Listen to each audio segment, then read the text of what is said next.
Well. Hello there. Welcome back to an interesting topic of our video today. So, thank you very much for watching. And I have to admit, I'm excited about what I'm about to share with you. So, here's the deal. Let me again thank you, Coca-Cola, for not sponsoring my program or my videos.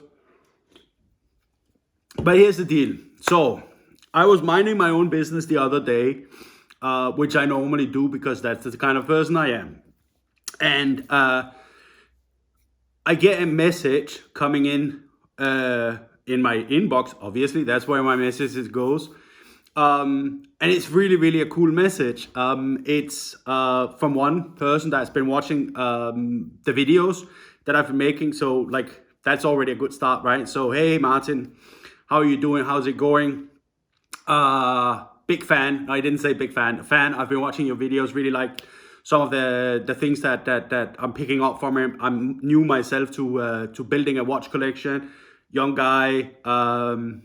Really excited about like the passion and not only that, but also some of the things that you mentioned, the hunt for it, the looking for it, the studying, the history, and all of these things. So really somebody after my own mind, if you will, somebody that's into it, and that's where something started like tickling in my brain, right? Because like there's a catch. There must be a catch. And when I read on in the mail or in the message, I found the catch, right?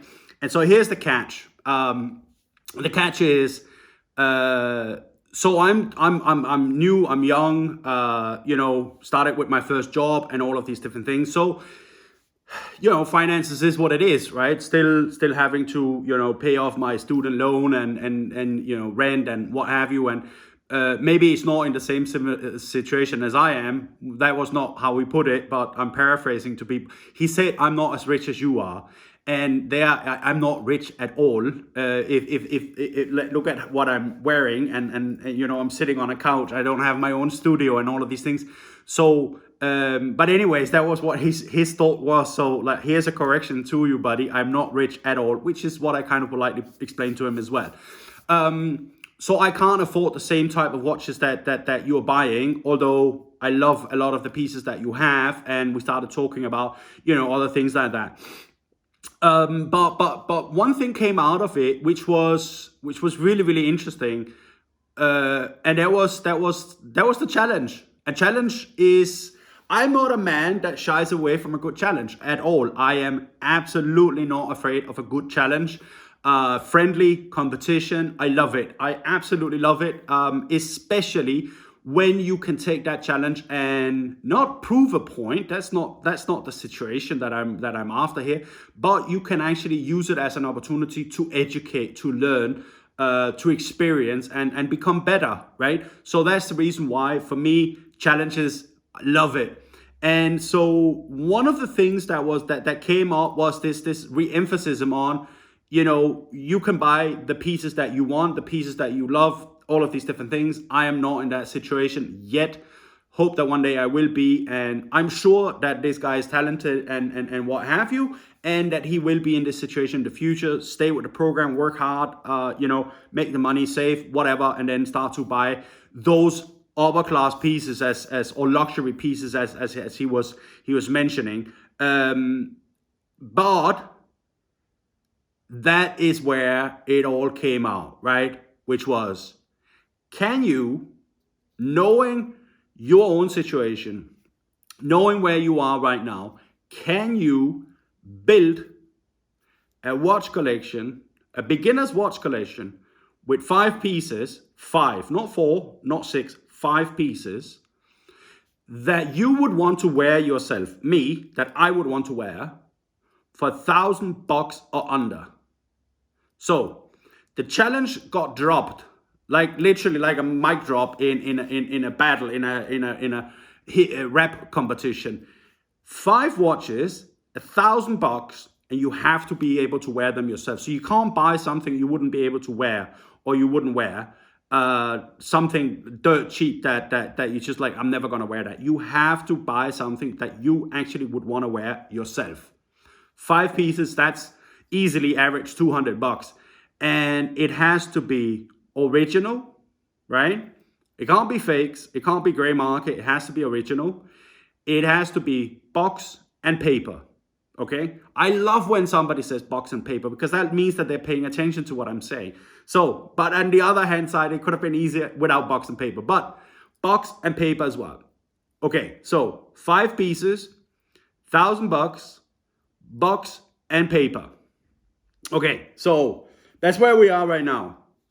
It has to be, it can be secondhand, but if it's secondhand, it has to be mint condition. Okay, so it can't be, again, something that is like, you know, absolutely trash, broken, whatever. You have to wear it and it has to look good on your wrist and it has to be in great condition. It has to be serviced. It has to be something that is awesome. Okay, it has to be something that really, bang, stands out. Great. 5 pieces, mint condition, can be used, can be new, box, paper, all of these things. The thing I did negotiate into my challenge, which I gladly accepted, is it means, or it is excluding postage. And the reason why it excludes postage is postage right now can be quite expensive for me personally, because of pandemic, because of lockdown, because of all of these things, and I need to get pieces sent in. So I can't go to the shop, I can't go and meet my friends, I can't, you know, all of these different things. So postage and insurance is off, that doesn't count. Also, as insurance, I always get things sent with insurance just in case, right? And so would I normally get that postage, that high price of postage or the cost of postage with insurance if I would buy something for, let's say, 100 euros? Maybe not. But in this case, also because I need to get it, sent from across Europe, it does cost me extra money with that one. So postage, out. It is the price of the piece that has to be less than, on average, $200. Okay, $200, 5 pieces, $1,000. Great. Now, so my reply to my new friend was absolutely challenge accepted. You are on, buddy. Bring it on like Donkey Kong. I am accepting it and I am absolutely loving it. Now, I will tell you that if I do look a bit tired, it is because I have been going non-stop basically for the last 48 hours, mapping out my strategies, mapping out my plans, and starting actually to throw down some numbers on the different pieces that I've already identified and started negotiating. And to be honest, some of the pieces that I'm going after, I'm negotiating very hard. There is a price I'm willing to pay for these pieces, and there's a price I'm absolutely not willing to pay for these pieces. And so what we're gonna do, which I'm really, really excited about. If you're excited about it, don't forget to click subscribe, right?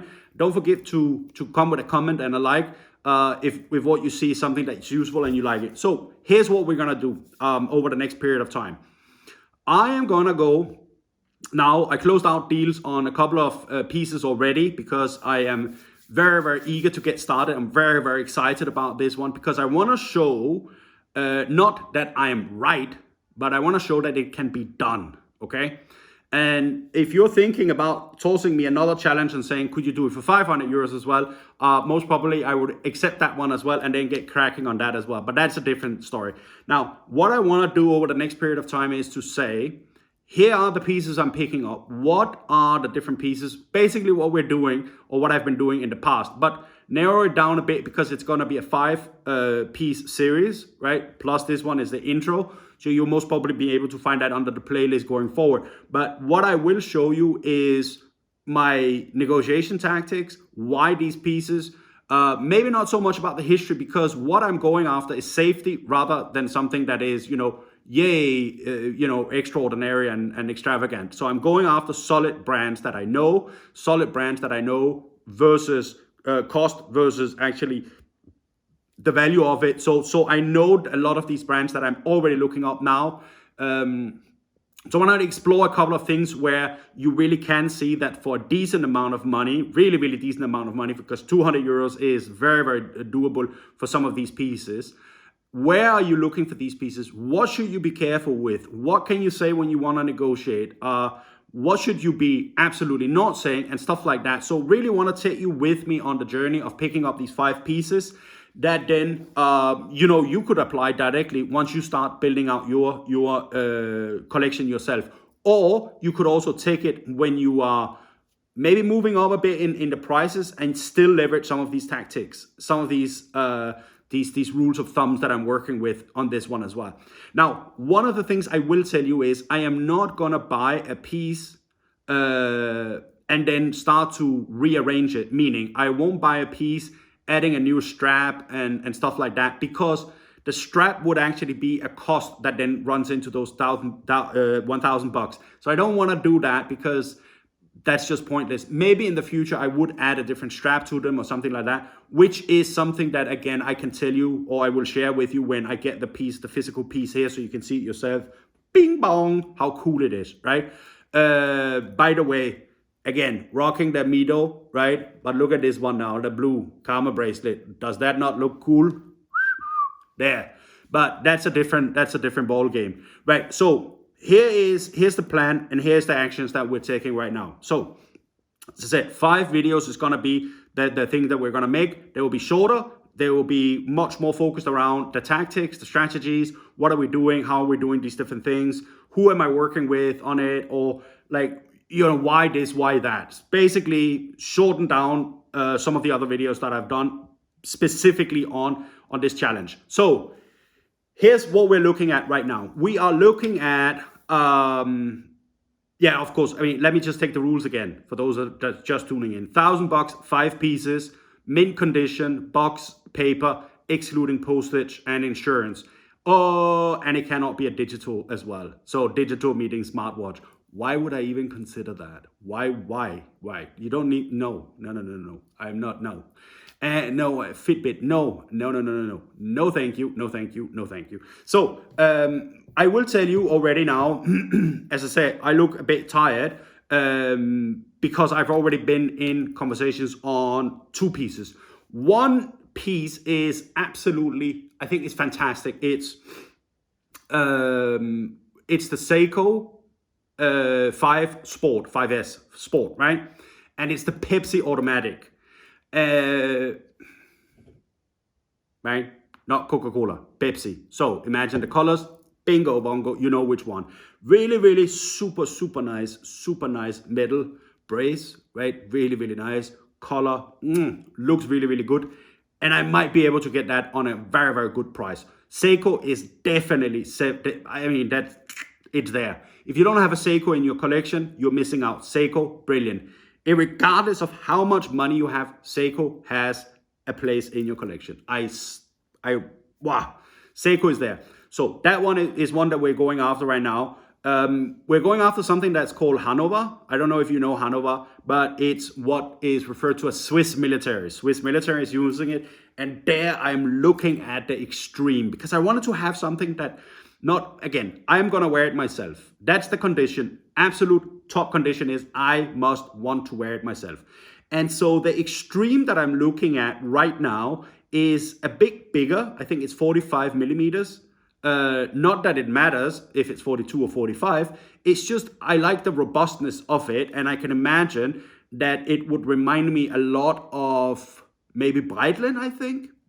It would go down that direction. Of course, it's not the same thing, but there are design features that reminds me of that. So I think the 44, 45 millimeter would look absolutely cracking there. Now, the Seiko that we're looking at is, I think, 42 millimeters. So that's a bit smaller, more, I wouldn't say alternative, smaller, more subtle, I would say, maybe even. And so that would be something that, you wear with, a shirt or something like that. Something where you don't want to have it stand out, right? So it's not, for some people, massive, which is another thing I wanted to do as well. I wanted to make sure that it doesn't all become, this is going to be sounding funny, that it's not all about size, right? There is again, 44 millimeters is the 45 millimeter, 50 millimeters is the right size, is that one. It depends, buddy, it depends. So there are some where you would look at it and say, no, that's actually really cool. There are some where you would say, no, they're actually too big. Like the Adventure I have is much bigger than the Colt I have, And so is one better than the other? No, it's a different design point of view. It's different. What do you feel like? What do you like? What's the flavor of the day? If you're dressing low key in a t-shirt, okay, you wear one thing. You want to wear jeans, this color, you put on that one. You want to go with something, that's fine. Personally, I wouldn't go oversized, right? 50 millimeter, no way, Jose. I'm not interested in that, right? So we will look at pieces that have different case sizes, and we will also look at bracelets or braces that are nylon leather, that are NATO, that are metal, all of these different things, because I don't want to buy 5 pieces that are absolutely the same. I want to buy something that I could wear on different occasions. So that's my strategy already now. I want to look at something that is coming in different colors and different types, right? So it's not all going to be divers, although I have a tendency to go much more towards diver type of watches, because that's what I like. Does that mean that we won't see any chrono, for example, chronographs? Not necessarily. I am actually looking at one from Tissot, which is absolutely gorgeous. And I hope that the guy is going to accept my offer, because if that is going to go through, I would say, bam, that's one of the best deals I've ever made. Although it's not thousands and thousands of euros. It is potentially a deal where, like, I get it at a slick. I literally get it for like nothing. Almost nothing. And it is a great watch. It's actually the Tissot Couture, which I find absolutely brilliant. I find it super nice. You will see that yourself. So Tissot is something that we have up there as well. So Seiko for sure, Hanover for sure, Swiss military, right? And then we have, as I said, Tissot. I have looked at Satina. I have looked at that, not convinced. And then I'm trying. See, I'm pulling out all of the tricks. I'm trying to get a friend of mine to drop his glisten for $200. He has a glisten that he never wears, never. And if you never wear it, it's not potentially a watch that's gonna go to $2,000 in the future. It is not gonna increase that much in value over the next 10, 15 years, right? It's not. It's a great watch, but it's not something that, you know, for him, it's a cost. So I'm willing to take it off his hands, of course, for a decent price, which is around $200. Again, let me see if I can if I can get him talked into that story. If not, it's back to the search and rescue. And finally, I might be able to get a couple of surprises in as well. And I'm working hard on trying to get those in. That would be amazing if we can get them. The problem I have is I sit in Europe. I sit in European Union, and so I cannot buy from the US, and I cannot buy from Asia because of tax, import, and all of these different things. And again, so if I'm supposed to be on a budget, I could easily go and see if I can get some discounted ones in the US, but then the taxation on the piece would be somewhere between 20-25% entering the country. And that's not something I'm willing to pay for something that, you know, why would I, right? So I'm limited a lot to Europe only. Even now with Brexit and what have you, I am even limited to not being able to get from the UK as well, because there's new legislations in terms of import-export taxation there as well. And I don't want to be in a situation where that stops my deal making, right? So I'm limiting myself to Europe and Europe only. And I'm reaching out to my normal dealers. I sound like a drug dealer right now. My normal watch friends, my community that I work with, that I talk to, you know, lend me a hand with what undervalued brands do you know? What are the brands that are up and coming? What would you look at if your maximum budget would be 200 euros, for example? You can imagine one of my friends that is selling high luxury brands like Rolex, like Patek, like all of these things. She's a wonderful woman. She's amazing. She's absolutely brilliant in what she does for a living. But imagine her facial expression when I say, what would you buy for 200 euros? But here's the funny thing. She didn't go and say, you know what, sod off. I'm not going to interest. Like, she'd say, that is a great challenge. So tell me more. And I explained it to her and said, listen, it's a challenge that I have. It's a friendly challenge. It's not a competition. You don't win. You don't lose, all of these different things. But like, what exists on the market that is undervalued, underappreciated, that you can get for a good price that is worth your money, or even worth more than your money. She loved that. She loved that. Absolutely loved that. And has guided me to a couple of brands that I myself did not know. Which is then again the cool thing about doing a challenge like this is that I learn myself as well, and I'm able to connect with friends and community members that is willing to lend me a hand on like what should you be looking at and all of these things. All in all, really, really cool experience so far. So my strategy is very, very straightforward. My tactics with negotiation is also looking at how long time has this piece been for sales.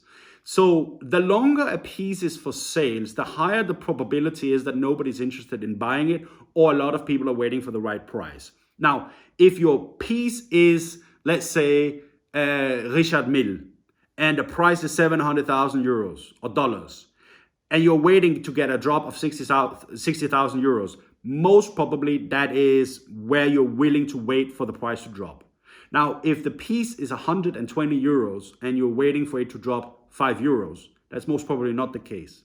So already there, my strategies and also what then becomes my tactics to approach this is to try and look at how long time that piece has been for sales, because that will give me an indicator of if there's room for improvement on the price wise. So if there is a price of 150 bucks, for example, but the owner of the piece has had this on for, let's say, 6 months and there's nobody biting on the offer, then I would go and say, look, 6 months, right? I'll take it off your hands if you slice off 20%, for example, right?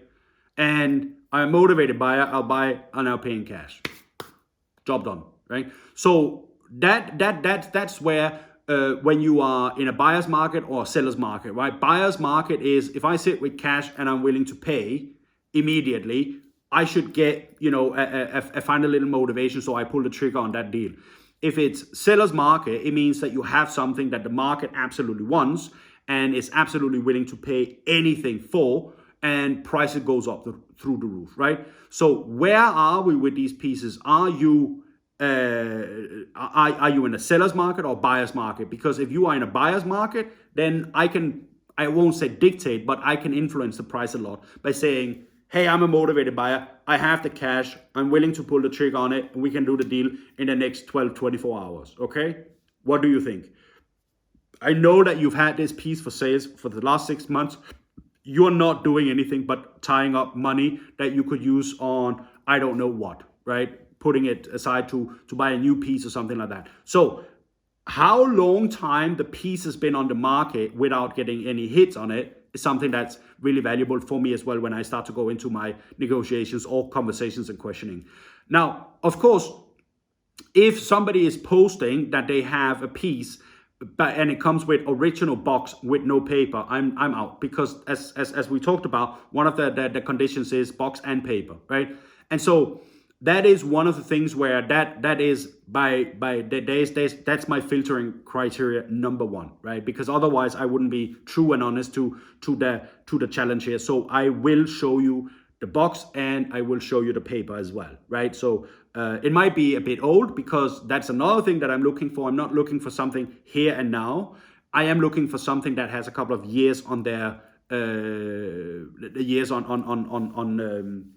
years of experience, right? So I'm looking for something going back into maybe the early 2000, mid 2000 as well, right? So I'm not looking for a new release. I'm not looking for a brand new watch. I'm looking for, you know what I'm looking for? I'm looking for somebody that bought the watch and grew out of it. Or I'm looking for somebody that bought the watch and considered, I shouldn't have bought this one.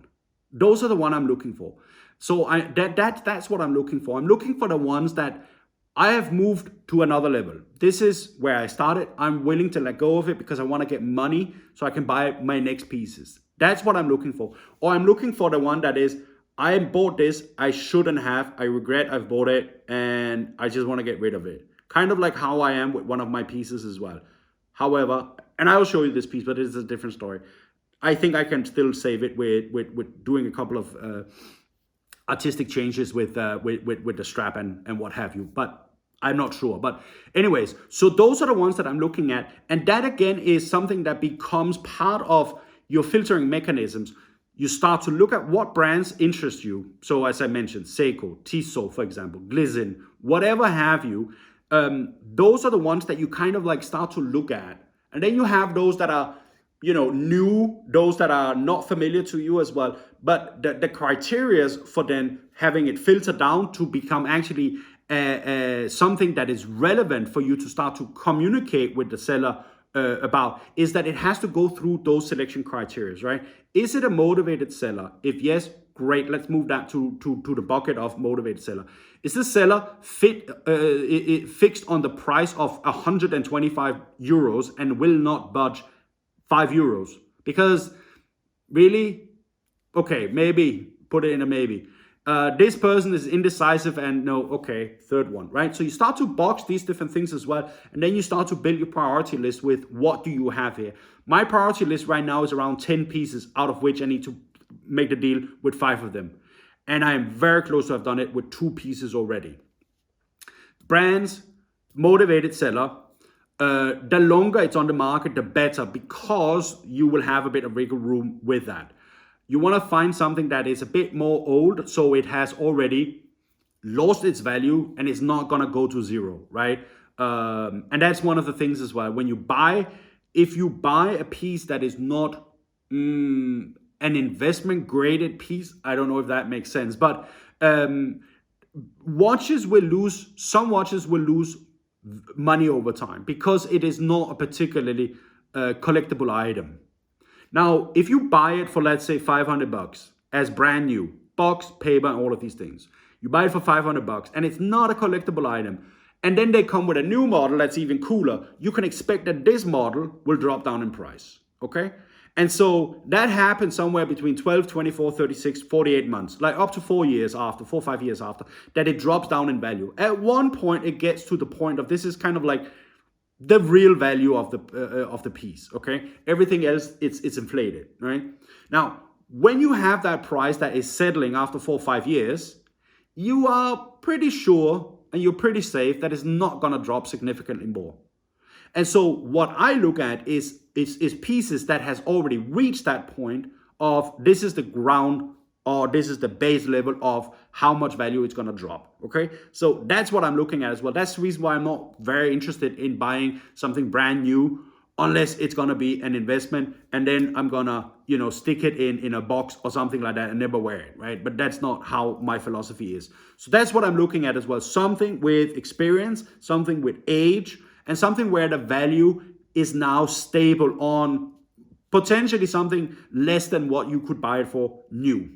Now, sum all of these different things together and you start to see that building a watch collection is not just about finding a piece and paying the price for it.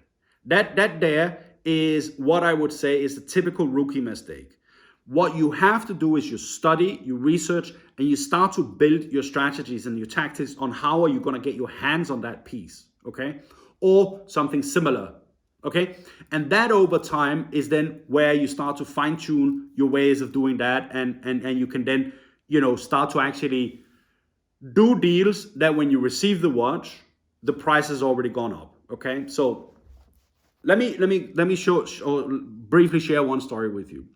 So I bought a piece just recently. It's for me, it's an investment. It's a collector's item. The model is out. They're never gonna do it again. They came with a new one, which is great, crazy cool as well. The brand is very, very elegant. It's very elegant, very, very sophisticated, and it's all around a gorgeous watch. I wouldn't necessarily wear it because it's almost too fancy for my style. I tried it. Absolutely brilliant. It's mwah. Now, what happened was that the seller that I was contacting, very, very motivated to get rid of it because he wanted to get something else. He wanted to get the money out of this one, move over to another one. And so his initial price was not the price I was interested in. Absolutely not. Because I like to have a bit of margin on my pieces that I buy, right? So I like to get, if you say 2,000, I like to try and see if I can get an additional 10% off because then, again, why not, right? I know when to push, I know when not to push. In this case, one of the things that the guy was asking was, are you able to do this deal fast? And the answer was yes, I've got the money on my account. I can send them to you right now. And so that was one of the things, like, are you a motivated buyer? And my answer was yes. And then, interesting enough, was what's your track record with doing deals? My track record with doing deals is I picked up like at least 20 pieces this year alone. So I've got a fairly good track record with doing deals. I'm okay with that. Terms, conditions, trust, verification, all of these different things. And so the communication was fast back and forth. And we were able to land on a price that I believe was very, very generous for him and very generous for me as well. So we were both happy and excited about that. Now, what happened was, and this was exactly what I was hoping for and expecting, was, and what will happen even further, is that this is a piece that people are starting to open their eyes for. This is a brand that is highly neglected by the market. So I believe that going forward, this specific model, this specific brand, is something that over time will become more and more popular with collectors. Now, mind you, they discontinued the collection, this specific collection. It's not the Colt, it's another one. And so what happened was, from when we shook hands, I transferred the money till I got it, the value of my new piece went up already 10%. Right? And so that's where you can make it as an investment if you do those right steps. Right? If you don't do those right steps, you overpay for something that you don't have to overpay, and then all of a sudden getting your money worth of a watch is very, very difficult. And so that's the reason why, even if it is $1,000, even if it is $200 per watch, I don't care. For me, it's a principle of how I work with watches. And as much as, and a friend of mine was asking about this, like, so is it a business for you or is it passion? I'm passionate about watches, don't get me wrong, but I'm also a businessman. And so that means that although it's my passion, I am not stupid. I am not an idiot with doing deals, because I also do business in my daytime job. And so it becomes, it's passion, I love it, but at the same time, this is what I'm willing to do.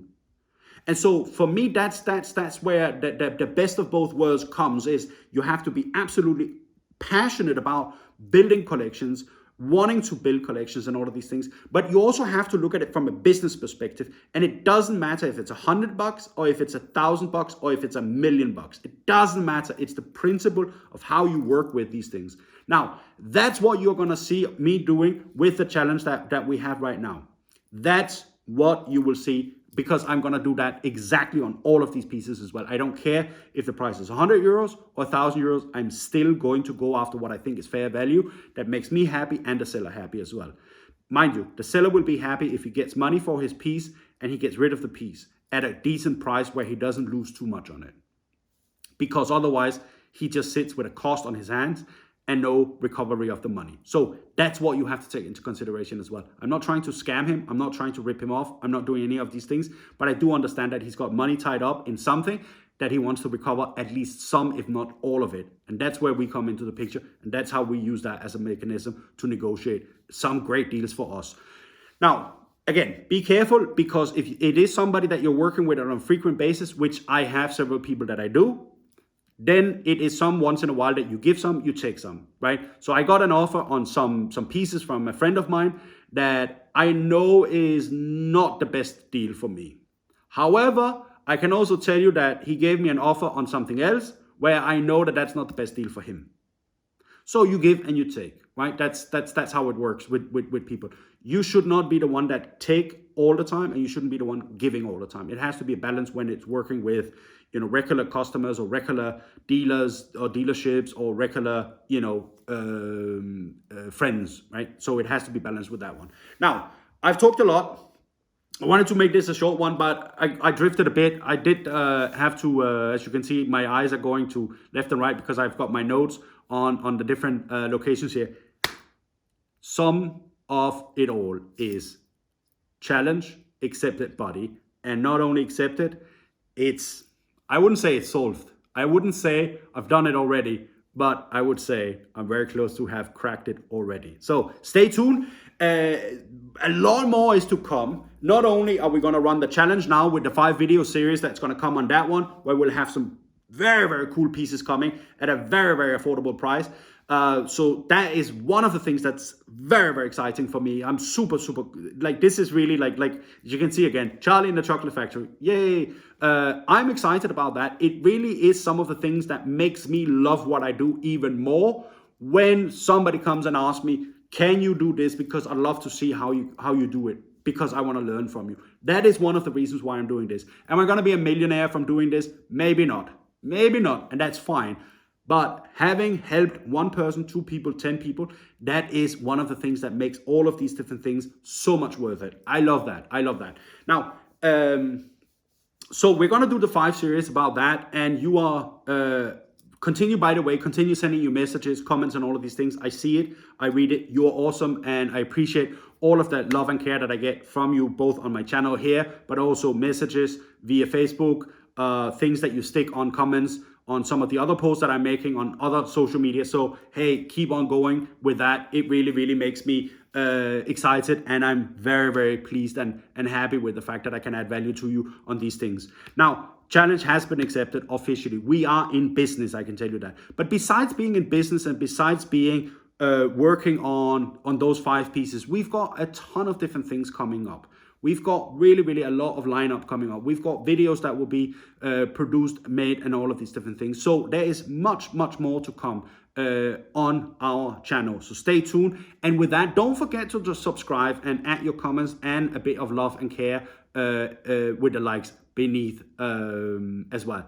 You have access to my social media. You can go and contact me on this. You can go and potentially drop me another challenge, although I will say, let me finish one first before I start another one, right? So let me get that done, or at least crack the code on that one. Again, challenge has been accepted. I am excited about this. I haven't been this excited about something many people categorize as small amount of money, but I am excited because it shows that we are touching on something very, very valuable, and that is, how can you get started with something as cool as collecting watches? I love it. I love it. I love it. I love it. So having said that, this is everything I have on my chest this time around. Next time, as I said, I will give you insight in my negotiations. I'll tell you the stories. I'll basically, from when I chose, filtered, searched, negotiated, arrived, all of these different things, you will get insight into that as well this time around with those 5 pieces. So I hope you've enjoyed it. Have some great time now. Weather starts to be looking a lot better. Take care of yourself, take care of your family, and see you next time around. Take care.